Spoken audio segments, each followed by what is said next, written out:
From now on, Holy Father, not my will, but your will be done. I said, Father, you have chosen me. Give me the strength to obey. I will follow you no matter what it takes. If you know me, you cannot be neutral about me.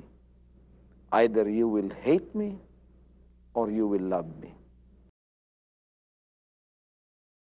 Because there is only one important business in the world. It is the business of salvation.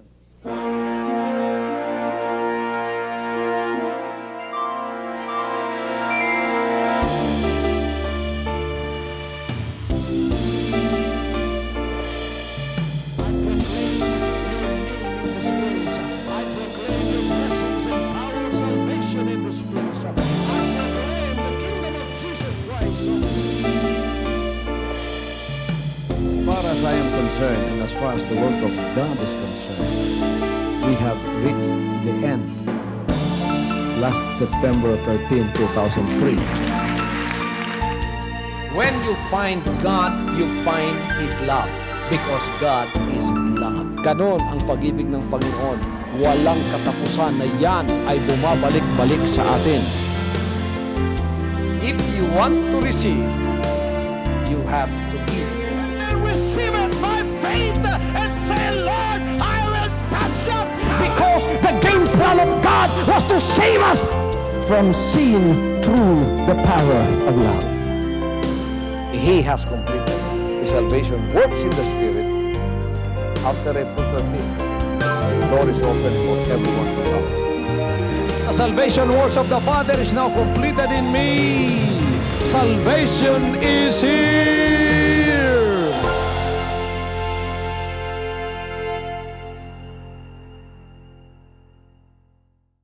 The fuller revelation of Jesus Christ is being revealed to us in the last days as we come to the end.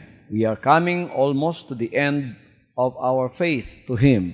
Kaya kung merong isang magandang pagkakataon na kailangan tayo ay maglingkod, ang mga pagkakataong yan ay sa mga panahong ito.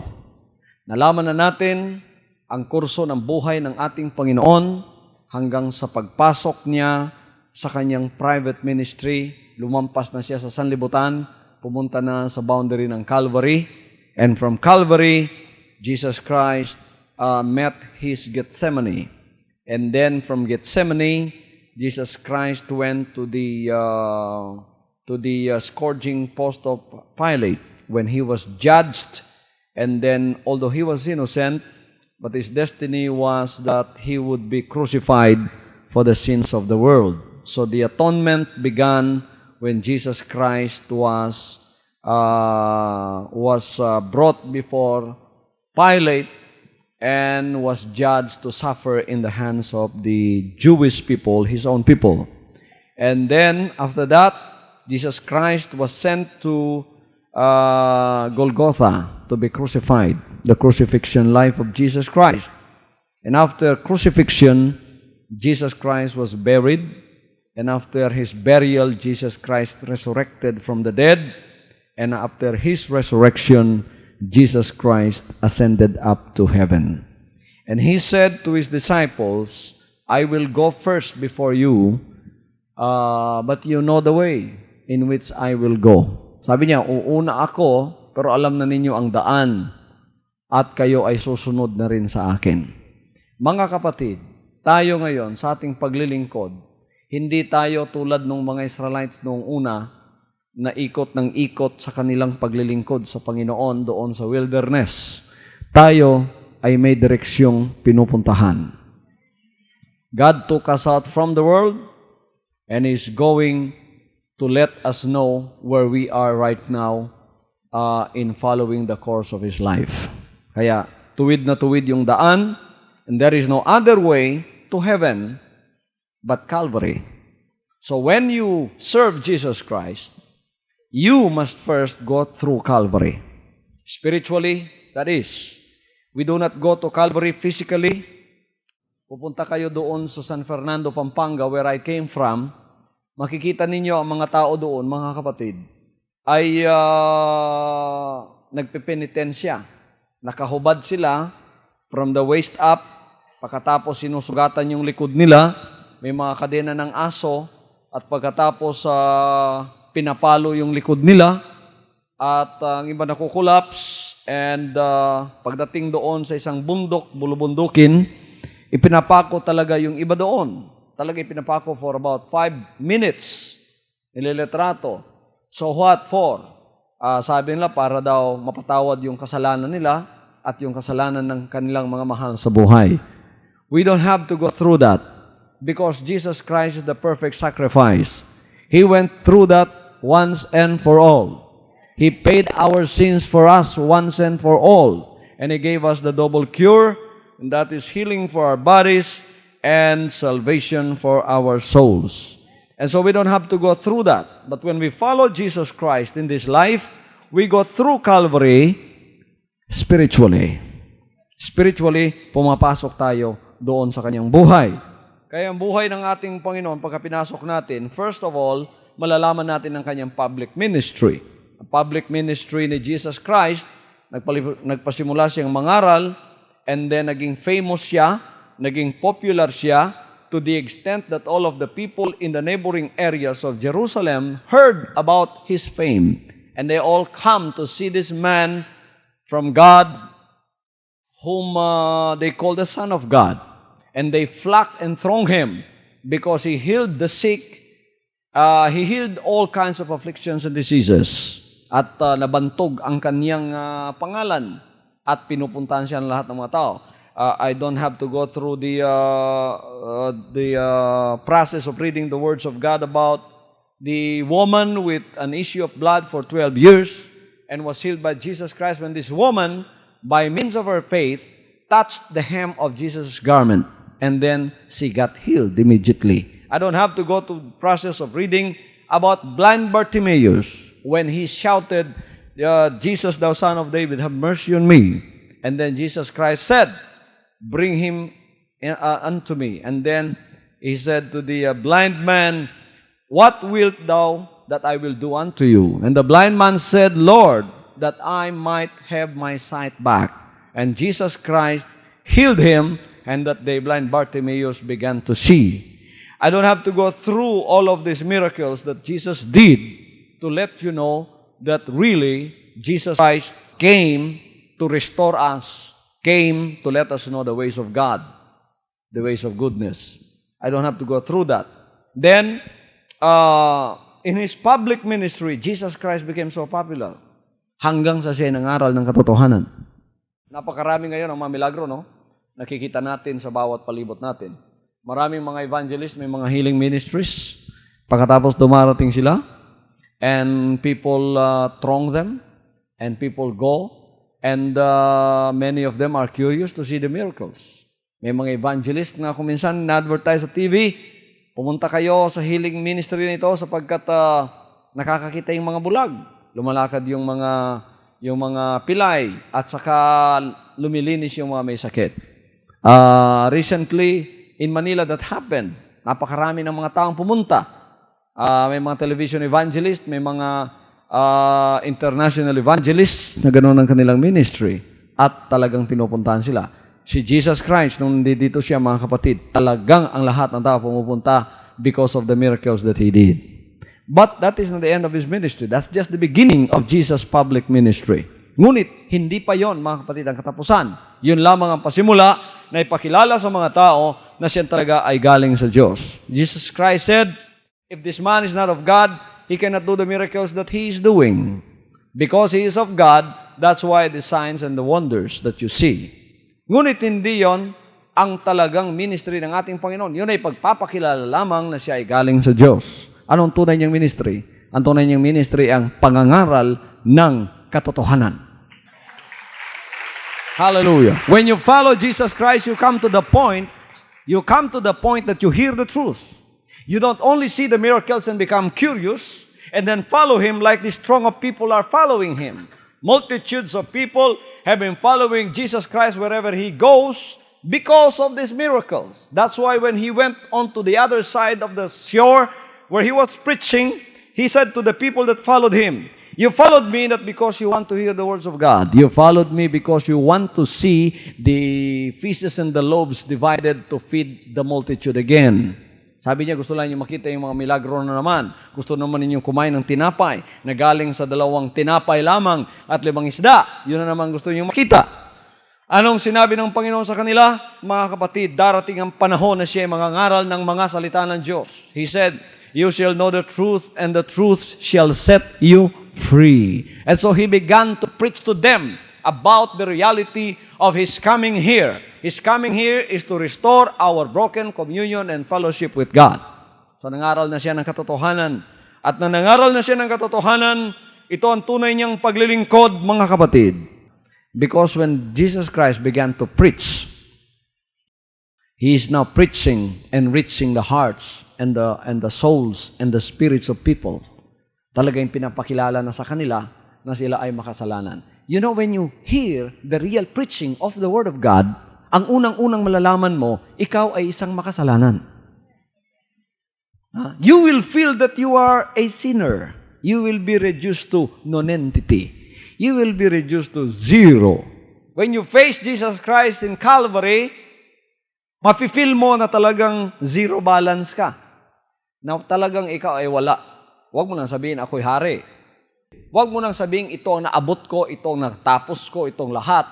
You don't parade that before the Lord Jesus Christ because that's nothing to Him.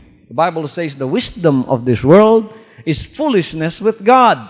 Because by the wisdom of this world, they crucified the Prince of Peace. They did not know Him by means of the wisdom of this world. That's why the wisdom of this world is foolishness with God. So hindi pwedeng iparade sa Kanyang harapan yun pagka nasa harap ka ng Panginoon. Ito ang mangyayari pagka nakikinig kayo sa tunay na pangangaral ng salita ng Diyos na nagmumula sa Kanya. Mafe-feel mo na ikaw pala ay isang basahang marumi sa harap ng Diyos. Na nangangailangan ng kaligtasan kahit gaano ka pa kabuti sa mga mata ng tao. Kahit gaano pa ang paningin ng tao sa iyo, sa sosyedad na kinatatayuan mo, sa harap ng Panginoon, ikaw ay isang maruming basahang makasalanan na kailangang magsisi at kailangang aminin mo na ikaw ay nangangailangan ng kaligtasan. Hallelujah!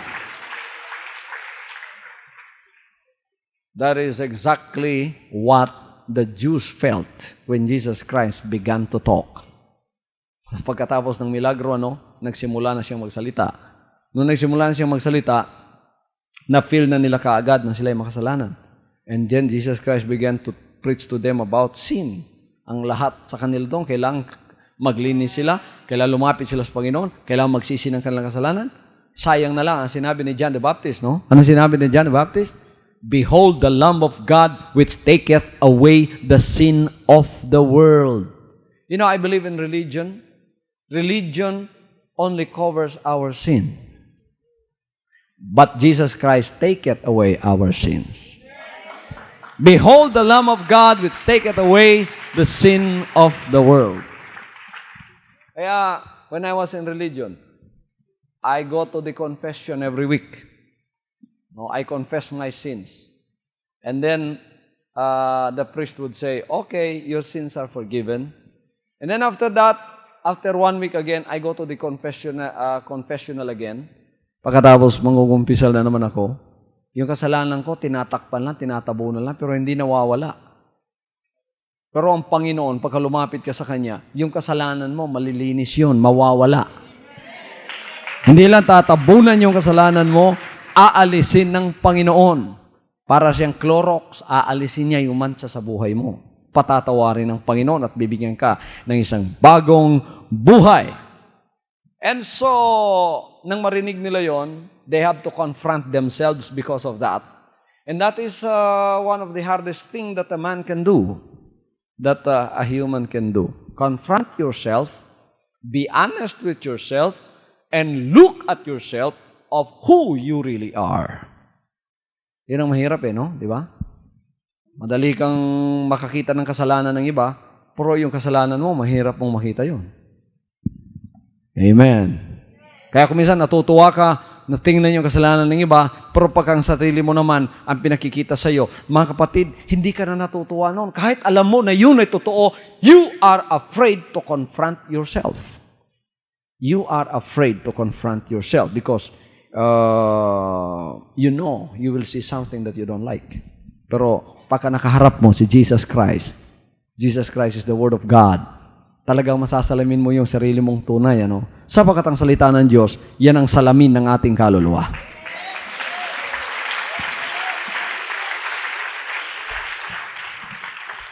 Sinasabi ng salamin ng mga kaibigan mo, okay ka, wapo ka, pogi ka, okay ka sa amin. Yan ang salamin ng mga kaibigan mo. Marahil salamin ng mga pinagtatrabahuan mo, okay yan, ako, okay yan. Salamin ng sanlibutan. Anong salamin ng sanlibutan? Lalo na kung malakas kang makisama, malakas kang uminom, malakas kang magmura, talagang in na in ka sa sanlibutan, anong sasabihin ng sanlibutan sa iyo? Okay ka. Kahit na ikaw kung nalalasing ka, nasusuka ka, umiihi ka sa pantalon mo, at pag-uwi mo, hindi mo na nakikita yung pintuan ng bahay ninyo, para sa sanlibutan, okay ka. Pagka naman naglingkod ka, nagbago ang buhay mo, tuwid na tuwid ka na ngayon, hindi ka uminom, hindi ka na naglalasing, hindi ka na nagbababae, pagkatapos mga kapatid, umuwi ka na sa oras, binibigay yung sweldo mo sa asawa mo, naalagaan mo yung pamilya mo, ano ang sasabihin ng sanlibutan sa'yo? Dahan-dahan ka, baka lumampas ka sa langit. Naloloko ka na. Yun ang salamin ng sanlibutan. Ngunit, hindi yon ang mahalaga. Salamin ng tao, salamin ng mga kaibigan mo, salamin ng mga katrabaho mo, salamin ng sanlibutan, that's not important. We come to the bottom line of everything. We come to the real score, to the real authority when it comes to our salvation with regards to our souls. Ano mga kapatid? Salita ng Diyos pa rin. Yan ang tunay. Ano ang sabi ng mga salita ng Diyos sa iyo? Yan ang pinakamahalaga. Kaya kung ano man sinasabi ng sanlibutan, that's nothing. But when you come to the words of God, ipakikita talaga sa iyo ng salamin ng mga salita ng Diyos kung ikaw ay payat o kung ikaw ay mataba, kung ikaw ay malinis o hindi. Pakatayong lahat, mga kapatid, humarap dito. The Bible says, there is none that is righteous. No, not one. All have sinned and come short of the glory of God. Every one of us needs repentance. Every one of us needs to come to confront themselves in their total reality and do not hide from God. Talagang harapin mo yung sarili mo kung sino ka. Makikita mo na doon, mga kapatid. Yun ang tunay. Yung pala sinasabi ng mga kaibigan ko, mataba ako. Pagdating ko sa mga salita ng Diyos, payat pala ako. Pagdating ko sa salita ng Diyos, marumi pala ako, hindi pala ako okay. Iyon mga kapatid, ang naramdaman ng mga tao nang sila ay makisama na at makinig na sa mga salita ng ating Panginoon Diyos. Ano ang reactions ng mga tao when they began to hear Jesus Christ preach about the truth of the Word of God? What was their reactions? Yung mga sumusunod sa Kanya because of miracles, anong sinabi? Naku, ang bibigat ng mga sinasabi ng taong ito. Hindi natin makakaya yan. And so they began to turn away from Jesus Christ. Biro ninyo, 5,000 all of a sudden nag-alisan, nagkalabitan na sinasabing, hindi natin kaya yan. Mahirap pala yung tao na yan. Stricto pala masyado yan. Hindi pala pwede yan.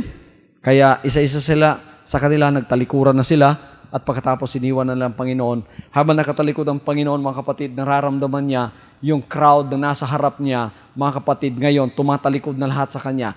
Jesus Christ felt the upsurge of the crowd following Him when He was still popular, and now that He began to preach the truth of the Word of God to them, and they began to confront themselves, and they began to see that they are sinners in the sight of God.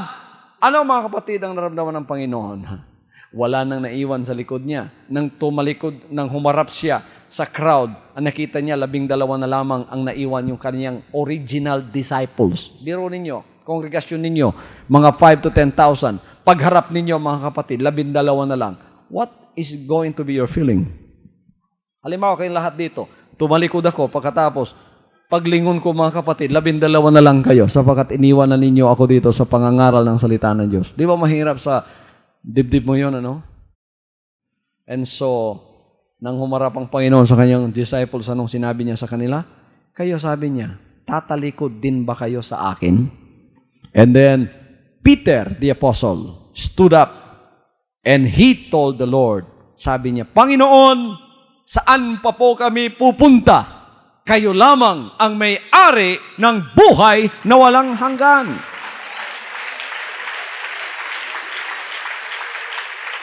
Kayo lamang ang may-ari ng mga salita ng buhay na walang hanggan. Wala na kaming pupuntahan pa, kundi kayo lamang, Panginoon. Praise the Lord. Ngayon, mga kapatid, pagka sumusunod tayo sa Panginoon, may panahon na kayo malalaman ninyo ang sarili ninyo at relationship ninyo sa Panginoon kung sino kayo. Lahat ba'y makapagsabing amen? Pagkatapos ng malaman na ninyo kung sino kayo, susunod pa rin ba kayo kung kayo ay sinabi ng Panginoon, kailangang magbago kayo? Kailangan tanggapin ninyo yung Espiritu ko at magbago kayo? You must conform to my life and you must change your old life. Will you still follow the Lord?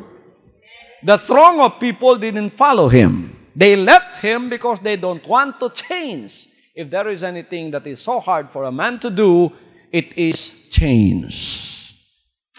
Praise the Lord. I am so glad that we are not the victims of change, but we are the masters of change. Hallelujah. Anong sinabi ni Marcos noong buhay pa siya? Sabi niya, we are living in a revolutionary era, an era of swift, violent, and often drastic changes. And rather than lament this vainly, let us decide whether we become the masters or the victims of change. I decided I must be the master of change. Many congregations, individual believers that are following the Lord in Christianity have been the victims of change. Let us become the masters of change, not the victims of it. Mga biktima ng pagbabago, yung mga tao na nagbago na, sabi ng Panginoon, kailangan magbago ka na, baguhin mo na relationship mo sa akin, kailangan sumunod ka at ang sinunod mo sa akin, yung mga salita ko, marami mga kapatid ang nakarinig ng mga Hudyong yon, hindi na sila sumunod sa Panginoon at hindi nila kayang baguhin ang kanilang relationship sa Panginoon. Ngunit yung tunay talagang sumunod at sila ay humawak sa Panginoon. Pagka ikaw ay sumunod, meron na namang mangyayari sa iyo. You go to the boundary of Calvary. Are you willing to go to the boundary of Calvary? Willing ba kayong pumasok doon sa boundary ng Kalbaryo? Praise the Lord. Pagpasok ninyo doon, mga kapatid, you will realize that Jesus Christ did not only have a public ministry, He also has a private ministry. Sa pagsusunod sa Panginoon, may panahon na ikaw ay ipe-persecute ng tao. Hindi maalis yun. That will really happen. Pastor, nung ako'y naglilingkod, mula noon, hindi dito sa Jesus Christ, bakit wala akong persecution? Delikado yun, mga kapatid. Baka hindi buhay ng Panginoon ang sinusunod mo. Sabagat pagkatunay na sumusunod ka sa buhay ng Panginoon, the devil is still alive and well in this planet Earth. He will persecute you 100%. Persecute ka talaga. Sino dumaan ng persecution sa inyo? Kayong tunay na sumusunod sa Panginoon. Taas ninyo inyong kamay. Kayong dumaan ng persecution. Yung hindi dumadaan ng persecution, baka compromiser na kayo. Si Peter nung nag-compromise, hindi na siya pinersecute ng mga sundalo. Sabi ng mga sundalo, kasama ka nun, ano? Sabi ni Peter, ano? He denied the Lord thrice. You remember? Sumumpa pa siya. Ewan ko, paano sumumpa si Pedro para papatotohanan niya hindi niya kasama ang Panginoon. Siguro lumuwa pa siya. Hindi ko kasama yan. Di ba?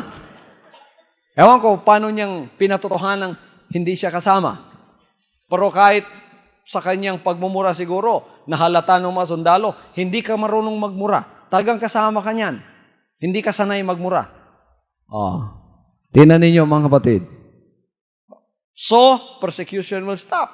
Hindi siya mape-persecute. Pero pagka anak ka ng Diyos, you will suffer persecution. At one time in your life, talagang may persecution sunod sa iyo. Are you still willing to follow the Lord if persecution arises because of your faith in Him? Sino ang willing? Willing pa rin kayo. You come to the point of Calvary. Pagkatapos, darating sa punto ng buhay mo na ikaw ay magkakaroon ng desisyon na pansarili mo. Sarili mong desisyon, mga kapatid. Will I follow Him or not? Magpapatuloy ba ako o hindi? You will be standing on the valley of decisions. And then, the freedom of choice is before you. The life of Jesus Christ and the life of the world. Saan ka? Darating sa punto ng buhay mo yan sa paglilingkod. Tapos ang hila ng sanlibutan napakalakas na pinanggalingan mo. The gravity of this world is still so strong in your life that you can feel the pull of the gravity. And then the gravity of heaven is still faint, no? Pero hinihila ka na rin. Dalawang world ito na naghihilahan sa'yo, nasa kaligitnaan ka. So you are being pulled by the gravity of this world. Bago ka pa lang umalis doon, kaya kung mahina yung pulbura mo papunta ng langit, talagang mahihila kang balik, mga kapatid. Pero tingnan ninyo, pagka malakas yung pulbura ninyo, anong pulbura ninyo? Malakas yung desisyon ninyo na sumunod sa Kanya. Ano mang mangyari, Panginoon, hindi ko man maunawaan o maunawaan ko, susunod ako sa iyo. Ikaw ang hinahanap ko, susunod ako sa iyo. I will follow you, Lord. Ano mangyayari? Mga kapatid, paalis ka na sa gravitational pull ng sanlibutan. Pagkatapos mafe-feel mo, nawawala na, hanggang ikaw ay wala na sa gravitational orbit o pull ng sanlibutan. Naalis na lahat. Nandito ka na when you have decided fully for Him. Pagpasok mo doon, you will pass through sufferings again because of His life. Pagkatapos, ipapako ka na. You will go through the crucifixion spiritually.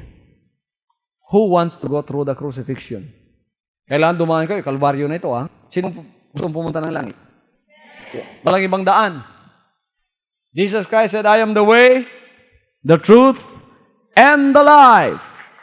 No man cometh unto the Father, but by me. Pinakikilala ko sa inyo ang daan ngayon. Okay. You will go through the crucifixion life of Jesus Christ. Ano yung crucifixion life? Mga kapatid, nung nasa Gethsemane ka, nananalangin ka, no? Panginoon, sana alisin mo na ito sa buhay ko o kaya wag mo na akong padaanin nito, diretso na ako sa langit. Pero meron pa rin mga kalooban ng Diyos na dapat mong daanan. It is still His will.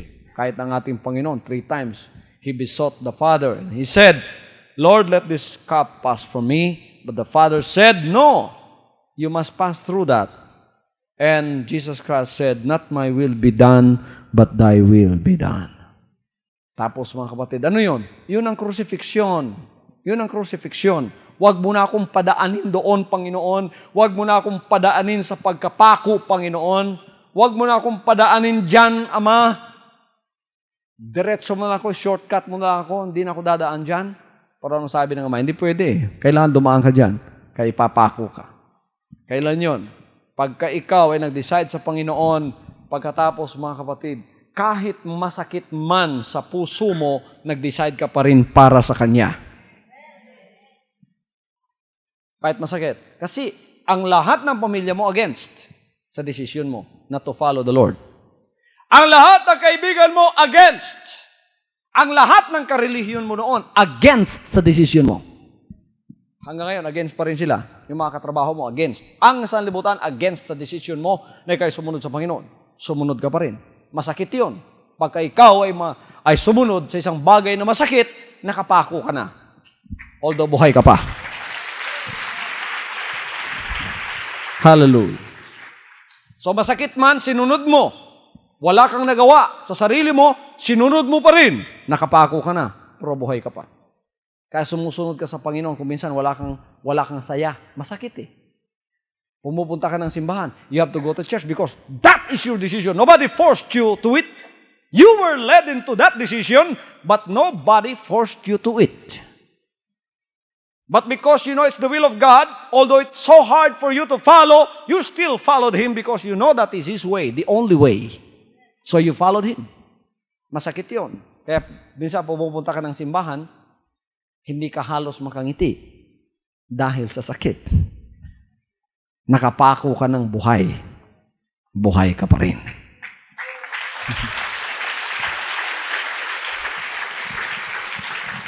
Sino rito ang dumaan na yan? Nakapako na kayo, pero buhay pa. Masakit pa rin, ano? Masakit pa rin sa inyo? Pero gusto ninyo. Wala kayong nagawa kasi decision ninyo yan. Kailan kayo mamamatay? Daraan sa death ni Jesus Christ. Because this is the seed of the whole gospel. The whole gospel is the death, burial, and the resurrection of Jesus Christ. Dadaan tayo ngayon. Kailan ako namatay? At kailan ako nakisama sa Panginoon sa Kanyang kamatayan? Nung ikaw ay nakapako na. Pagkatapos tinanggap mo na ang Kanyang kalooban na masaya sa puso mo. Masaya na sa puso mo. Kaya nagsisimba ka ngayon, kahit na ang persecution, palibot sa iyo, ang lahat ng paglait, sinasabi na ng tao sa iyo. Pero nagtataka ka, may change na nangyari sa iyo. Masaya ka na. Hindi na masakit. Hindi na masakit. Masaya ka na. Masarap na. Pagka masarap at masaya ka na, kahit ano pang ginagawa sa iyo, patay ka na. You are now in the process of following the Lord in His death. Kasama mo na siya namatay. Di ba ang taong patay kahit anong gawin mo, hindi na nagdadamdam yon? Hindi na nakakaramdam ng sakit yon? Patay na di ba? Pagka namatay ka na at masaya ka na sa paglilingkod mo, tapos mga kapatid, talagang sa Kanya nakisama ka sa Kanyang kamatayan, you are now in the death of Jesus Christ. Sino na ang nasa kamatayan?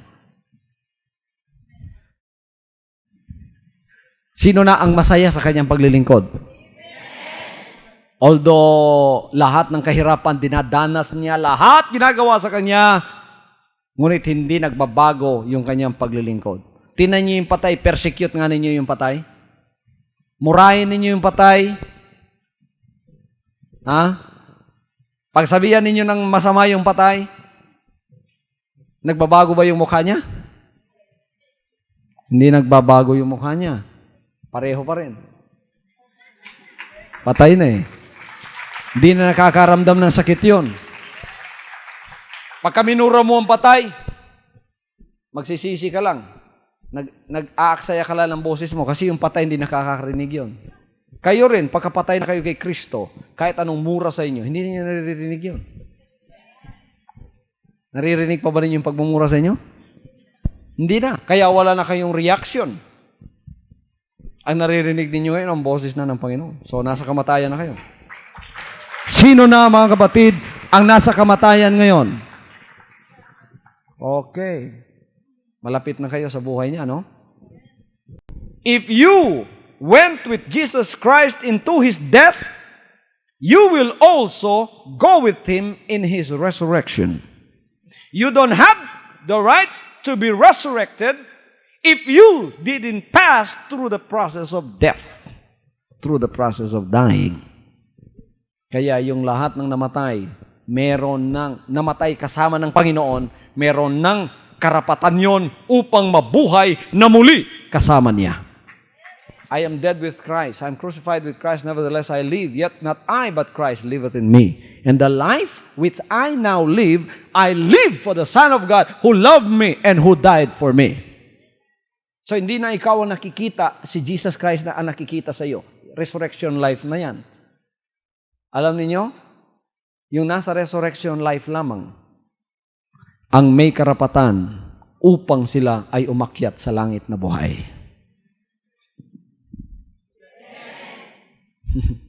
Si Jesus Christ na resurrect siya, di ba?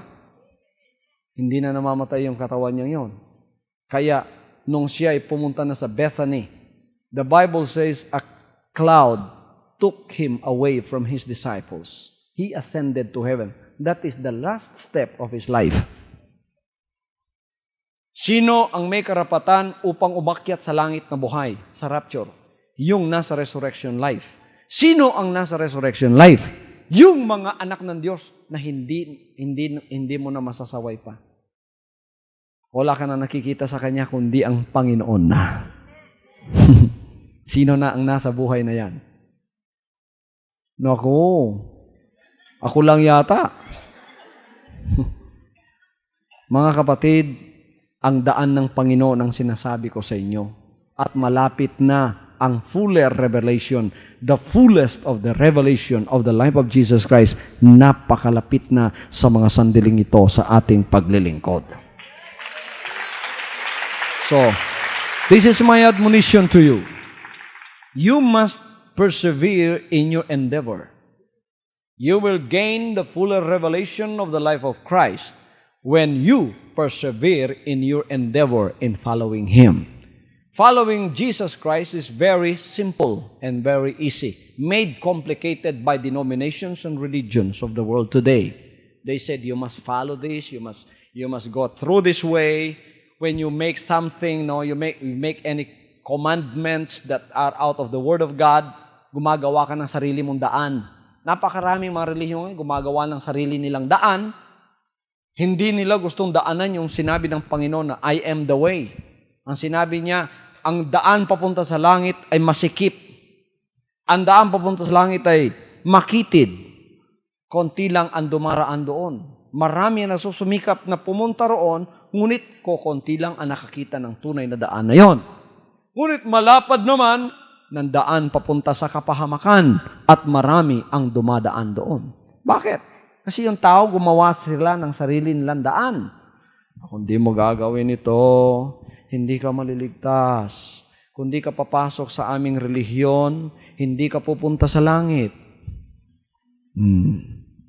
Sariling daan yon. Binubuldos nila yung daan ng Panginoon tapos ginagawang maluwang para pumasok ang tao doon. Mga kapatid, sa atin po dito, we do not have that kind of a spirit. We will not try to bulldoze the ways of Jesus Christ to make it wider and so we can accommodate more people. No. The way of Jesus Christ is the same yesterday, today, and it is going to be the same forever. Sinabi ng banal na kasulatan, then shall we know, if we follow on to know the Lord, His going forth is prepared as the morning, and He shall come unto us as the rain, as the latter and former rain unto the earth. Malalaman mo kung ikaw talaga sumusunod at gusto mong malaman ang mga daan ng Panginoon, malalaman mo talaga sapagkat inihanda na niya ang daan niya. Mula sa pasimula hanggang sa katapusan, ang daan ng Panginoon nakahanda na. Nakahanda na yung daan niya. Alam na niya yon. Kaya doon sa mga tunay na sumusunod sa Kanya, He will reveal His secrets to them. He will show you things to come. Sa ating paglilingkod na ito, pagka tayo tumahak na sa pinakahuling hakbang ng ating pananampalataya, I don't know when. Might be today, it might be tonight, it might be tomorrow. Ang tinatahak ng inyong pastor, mga kapatid, sa buhay ng Panginoon, yung panghuling hakbang na lamang. Ascension. That's glorification time. Sapagkat ibibigay niya sa atin ang glorification sa pamamagitan ng isang ebidensya na ang ating katawan ay kanyang babaguhin. Anong sinabi niya sa 1 Corinthians chapter 15 na kung paanong tayo ay nagsuot ng anyo ng unang Adan, tayo rin naman ay pagkakalooban at susuot natin ng anyo ng pangalawang Adan na walang iba kundi ang ating Panginoon mula sa langit. Praise God. Yan ang pinakamahalaga na pinupuntahan natin sa mga sandaling ito. When we reach our Bethany, when this ministry has reached its Bethany, something is going to happen. May mangyayari talaga pagka dumating na tayo sa ating Bethany, katapusan ng ating paglilingkod. Ibibigay na sa atin ang ating gantimpala. Anong gantimpala ngayon? buhay na walang hanggan. Hallelujah. Sino ang gusto makatanggap ng buhay na walang hanggan? Alam niyo yung buhay na walang hanggan, yung eternal life? Na-obvious din yung eternal life na word eh. Kasi yung mga tao, alam nila sa eternal life, dadaan ka muna ng kamatayan. Pero sa ating panahon ngayon, kung sinong pinagkalooban ng rapture ministry, ang eternal life na tunay, yung pagkakalooban ka na ng katawang hindi na mamamatay. Sinong gagawa niyan? The Lord. Through the power that now worketh in us, which is working now in us.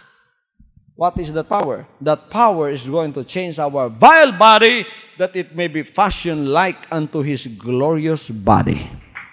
Gagawin niya na ang ating katawan ay magiging kagaya ng kanyang katawang hindi na namamatay. So anak ng Diyos, magpatuloy ka sa ginagawa mo at huwag kang manlupaypay.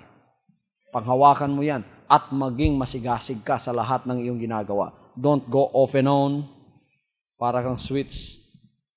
Kailangan ang ating buhay walang brownout. Ang power ng Panginoon sa atin, kailangan walang blackout, walang brownout. Oh, kapatid, ba't di kita nakita ng ilang araw? O isang buwan? O 2 taon? Pastor, nag-brownout po ang power ng Panginoon sa akin. Walang brownout sa atin, mga kapatid. Mabrownout na lahat ng National Powerless Corporation, pero ang Panginoon powerful pa rin. Amen? Walang brownout, kaya hindi ka kailangan maging off and on. Kaya, pagka ikaw sumunod sa Panginoon, yung karakter ng Panginoon, itatransfer niya sa iyo. Mawawala yung pagiging moody mo. Anong pagiging moody? Sometimes you are so high, and sometimes you are so low. Sometimes you are so happy, and sometimes you are so sad. You don't go to your feelings anymore. You don't serve God by means of your feelings. You serve God by faith. The Bible says, we walk not by sight, we walk by faith. Although you don't feel it or not, you must serve God if you want to follow Him. I don't feel like coming to church today because this is a Thursday and I am so tired because I just went to the mountain and I drive all the way through, round trip.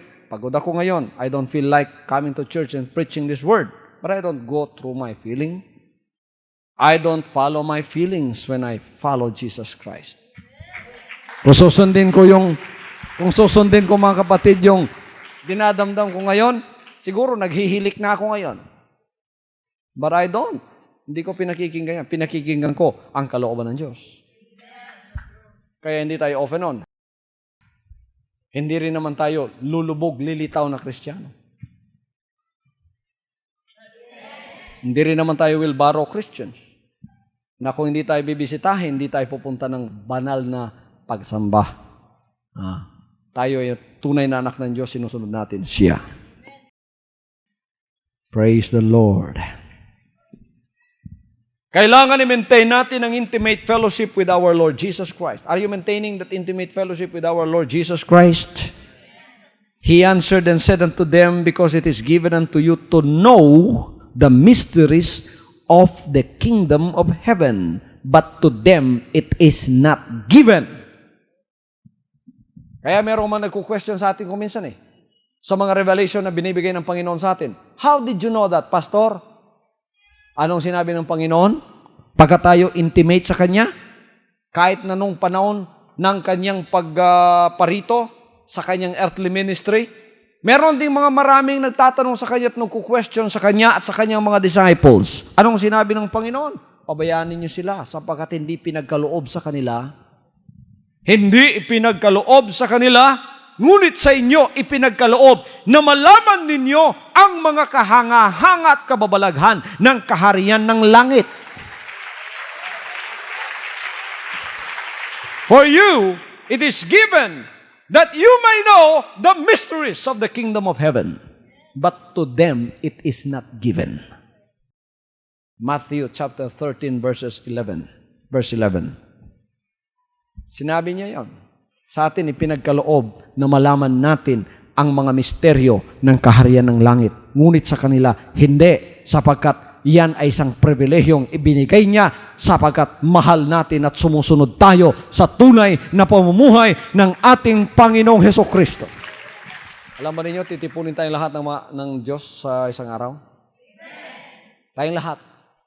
Buong sanlibutan. At tayo, mga kapatid, ay ihahanda para at lahat uniforme tatanggap ng kanyang buhay.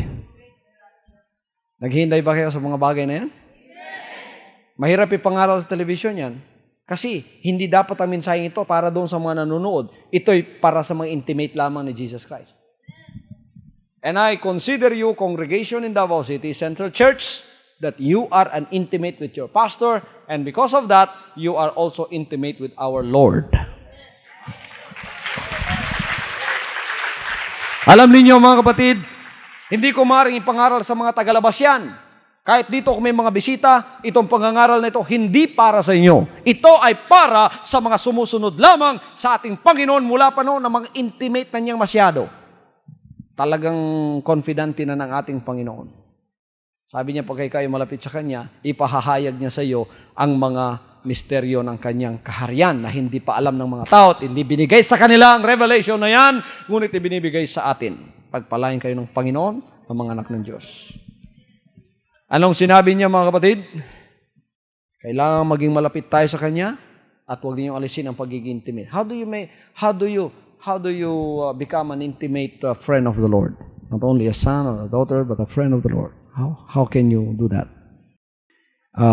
First of all, you must love Him, and then maintain communion with Him.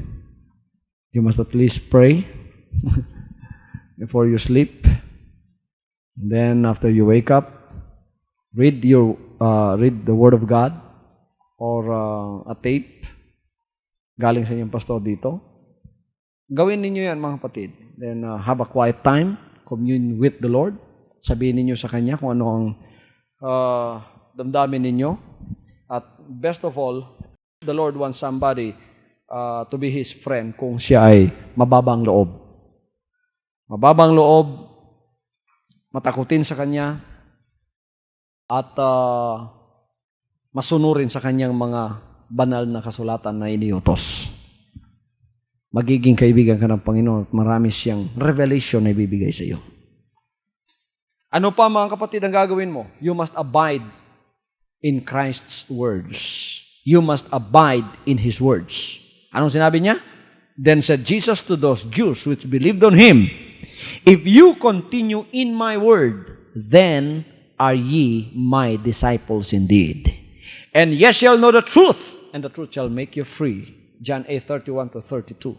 Sabi niya, kung magpapatuloy kayo sa aking mga salita, susunod kayo, magpapatuloy kayo sumunod sa aking mga salita, kayo ay aking magiging mga disciples. Magpapatuloy kayo. Magpapatuloy ba tayo sa mga salita ng ating Panginoon? Hanggang sa mga sandaling ito, magpatuloy kayo. Sapagkat ang pagpapatuloy ng pagsusunod ng kanyang mga salita, yung salita niyang yon, siya mismo yun.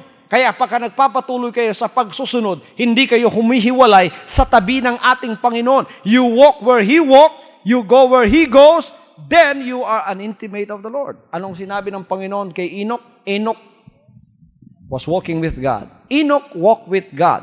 Biro ninyo, ang lahat ng tao noon, backslider na. Ang lahat hindi kumikilala sa Diyos. They go their own way, their own wicked and righteous ways. But Enoch walked with God in righteousness. What does the Bible say about Enoch? The Bible says, and Enoch one day was not. Enoch was translated. He left earth. Nawala siyang bigla rito. And Enoch was not, and he left a testimony that he pleased God. He was translated. And Enoch was not, but before his translation, he left a testimony that he pleased God. How do you please God? Paano ka maging kalugod-lugod sa Diyos? Manatili ka sa Kanyang mga salita.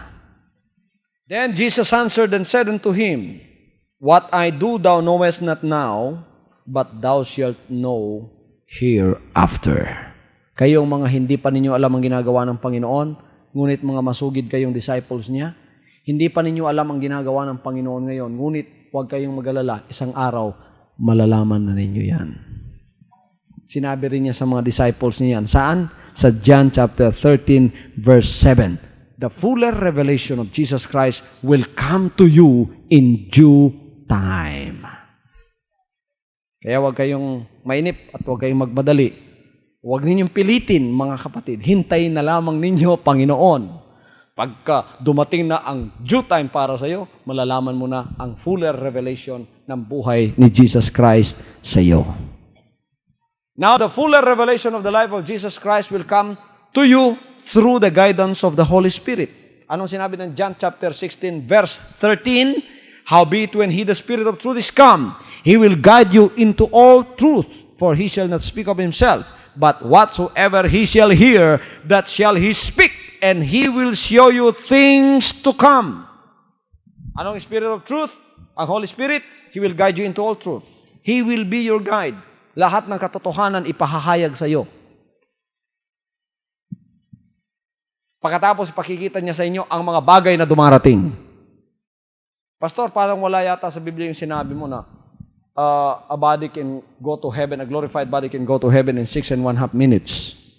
It's not written there, but it has been revealed. The Bible says, and He will show you things to come. Pastor, wala yata sa banal na kasulatan na magtitipon yung anak ng Diyos for 3.5 years at pagkatapos ibibigay sa kanilang buhay na walang hanggan, lahat ng makikita sa buhay ng ating Panginoon. Wala yata yan eh. Wala nga. Kasi sinabi ng Panginoon, ipakikita pa niya sa inyo ang mga bagay na dumarating. Dumarating pa nga, hindi pa naisulat dyan. Kaya ipahahayag niya sa atin. And He will show you things to come.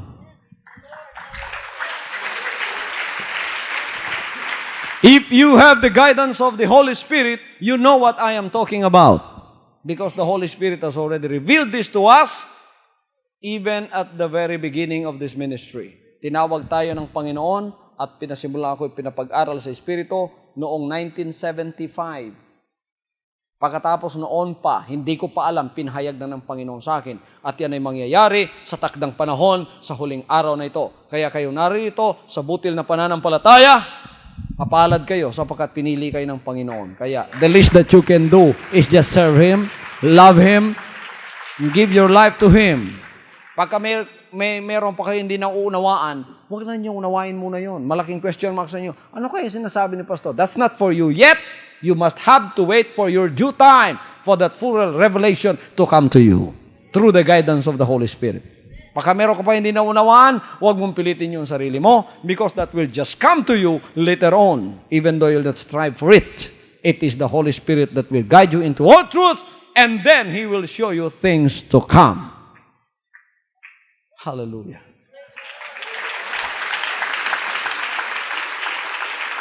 And then this fuller revelation of Jesus Christ is promised to His disciples. You know the disciples? Who are the disciples? Those that continue in His Word.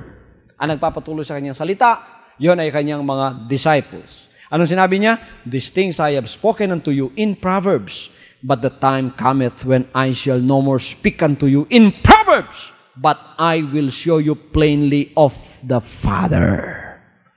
John 16:25. Ngayon, sabi niya, ako'y nagsasalita pa sa inyo ng talinghaga. Darating ang panahon, hindi na talinghaga ang sasabihin ko sa inyo. Simple, sasabihin ko na sa inyo ang katotohanan. Noon, mga kapatid, marami nagtatanong sa inyo, ano yung last step higher? Marami nagtatanong sa inyo, ano ang buhay ng Panginoon? Ano itong sinasabi kong ito na glorification? Marami hindi naunawaan, hindi nakakaunawa sa inyo. Pero nahahalata ba ninyo sa huling araw na ito, I am speaking to you plainly, not in Proverbs anymore, because that is the will of God. We are now stepping on the bounds of the life of Jesus Christ from earth to eternity. Malapit na yan. Sino ang malugod na sumusunod sa ating Panginoon na handa ng tumanggap sa kanilang gantimpala na walang iba kundi ang buhay na walang hanggan at patotohanan ng Panginoon pagka natapos na niya ang arka ng kanyang kaligtasan na walang iba kundi ang kanyang buhay, hindi ako mangangaral pa rito. I'll stop preaching and I'll stop telling the world that I'm not a cult. Kung sino ang unang tatanggap ng glorified body, Siya ang unang tumanggap ng eternal life. Ang paglilingkod na yon, ang tunay. Dapat ang lahat magpasakop na doon. Woo! Hallelujah!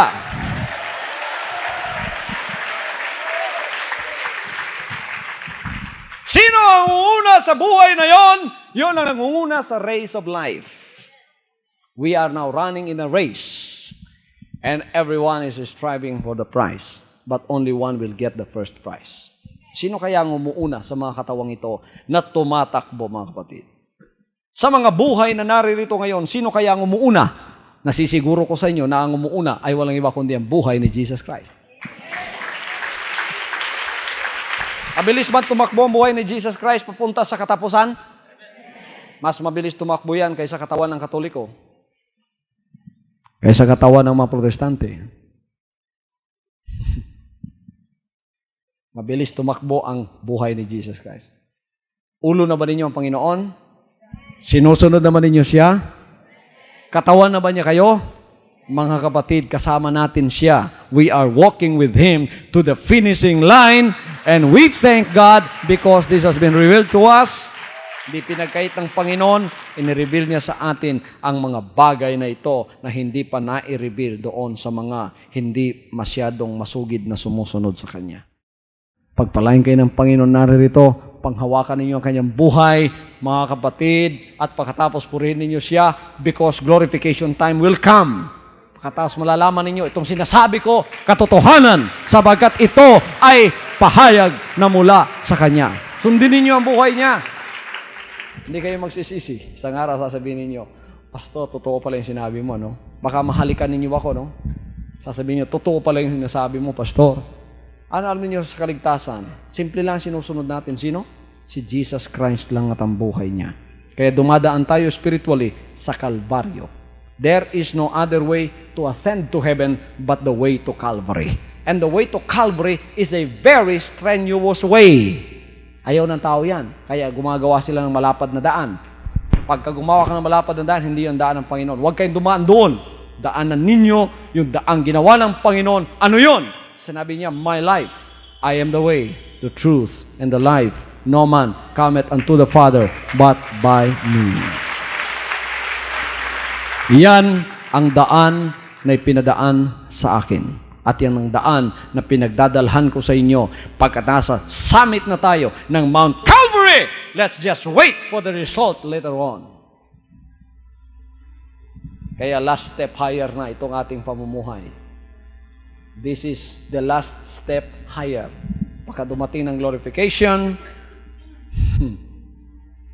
pag-glorify ang katawan ni Kristo, ang unang tatanggap ng glorified body, ang unang tatanggap ng eternal life, yun ang paglilingkod na tunay na sinamahan ng Panginoon.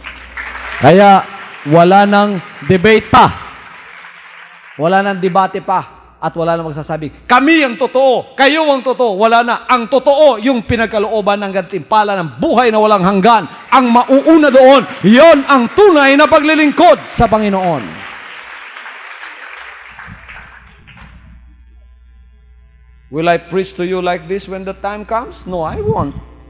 I will just show you that I already have that. Pagkatapos, hindi lamang akong tatanggap niyan, kayo rin.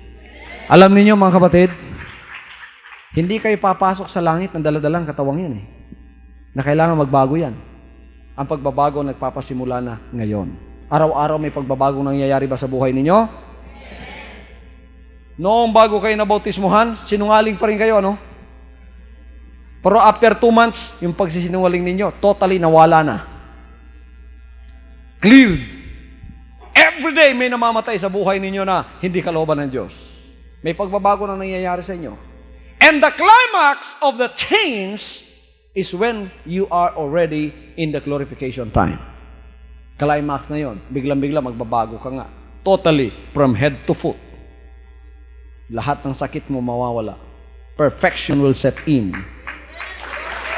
Hallelujah. This incorruptible shall put on incorruption. This mortality shall put on immortality. And we can say at that very time, O death, where is your sting? O grave, where is your power? Bye-bye na, kamatayon. Bye-bye na, Mr. Kamatayan. Hindi na ako dadaan sa iyo. Hindi na ako sasaludo sa iyo. Hallelujah. Hallelujah. Hallelujah. We are headed for a glorious time with the Lord. Pagka dumating ng panahong yan, titipunin na ng Panginoon ang kanyang pamamahay. Anong sinabi niya? The glory of the latter house is going to be greater than the former. Who was the one who built the former house? It was Solomon in all of his glory, when 3 million people of God gathered around the tabernacle that Solomon built. And then the glory of God descended from heaven and went into the temple. And the glory of God was so thick that the ministers, the priests, cannot even stand to minister to the people due to the glory and the presence and the Shekinah glory of God that was present in the tabernacle. The glory of the latter house, we are God's latter house, is going to be greater than the former. If you are asking me that question, I will tell you again, there are about 3 million or more than 3 million alive people of God that will receive this. Sila, mga kapatid, ay magiging qualified, gagawing qualified ng Panginoon na mararapture na buhay.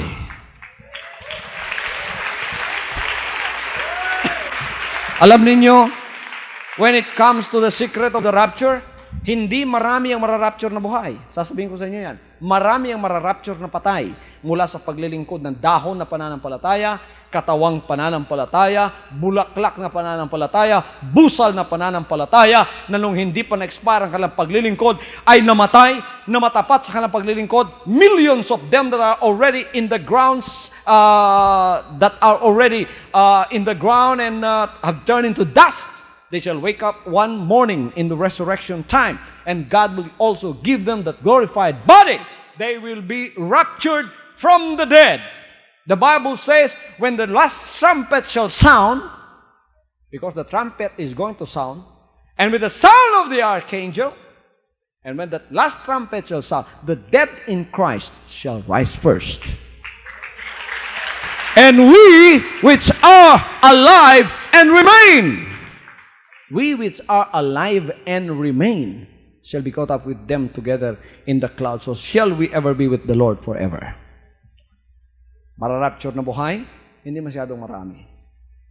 Sapagkat ang qualifications ng mararapture na buhay, dumaan ka muna sa buhay ni Jesus Christ.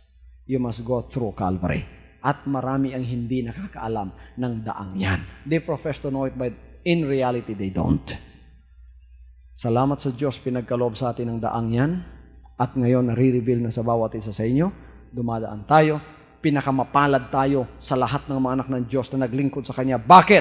Sapagkat yung mga patay kay Kristo, dumaan muna ng kamatayan. Pagkatapos, mga kapatid, yung Old Testament saints, dumaan ng kamatayan. Yung tribulation saints after the rapture, daraan ng kamatayan. Ngunit tayo na qualified, na kukuning buhay, hindi na dadaan sa kamatayan. Dediretso tayo at ipagkakalob sa atin ang buhay na walang hanggan. Hallelujah.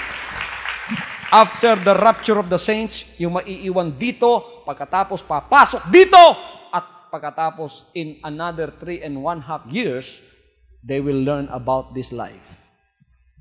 Tribulation saints, lahat sila magkakaisa, tapos tayong magiging example nila, sapagkat itong paglilingkod na ito, na kung saan na-rapture ang napakaraming buhay sa paglilingkod natin, magiging example ng mga tribulation saints. Hindi na nila sasabihin sa mga panahong yon, si Pastor Kibuloy pala'y cult. No. Sasabihin na nila sa mga panahong yon, si Pastor Kibuloy pala ang nagpipreach ng katotohanan. No wonder, nag-iisa lamang siya. Tayo palang lahat, mga false prophets. Tapos gagawin nila example ang buhay na ito. Sinong buhay na makikita nila dito after we have left this earth? Ang buhay na makikita nila, si Jesus Christ pa rin. Kaya pala, Jesus Christ, the name above every name. Kaya pala, buhay ng Panginoon ang dinadala.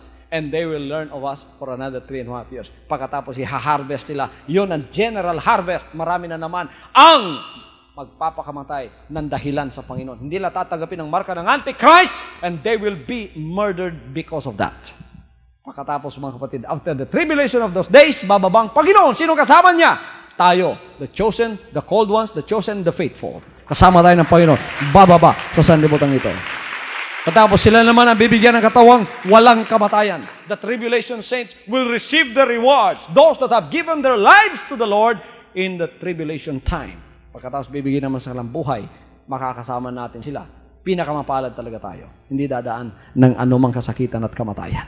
Didiretso tayo sa buhay ng ating Panginoon. From now on, Holy Father, not my will, but your will be done. I said, Father, you have chosen me. Give me the strength to obey. I will follow you no matter what it takes. If you know me, you cannot be neutral about me. Either you will hate me or you will love me. Because there is only one important business in the world. It is the business of salvation.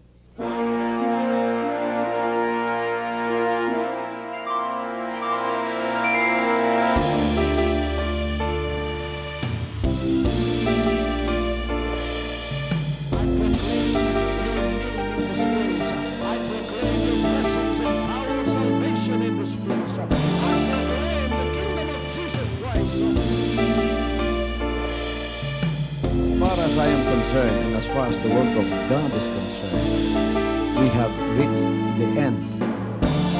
Last September 13, 2003. When you find God, you find His love.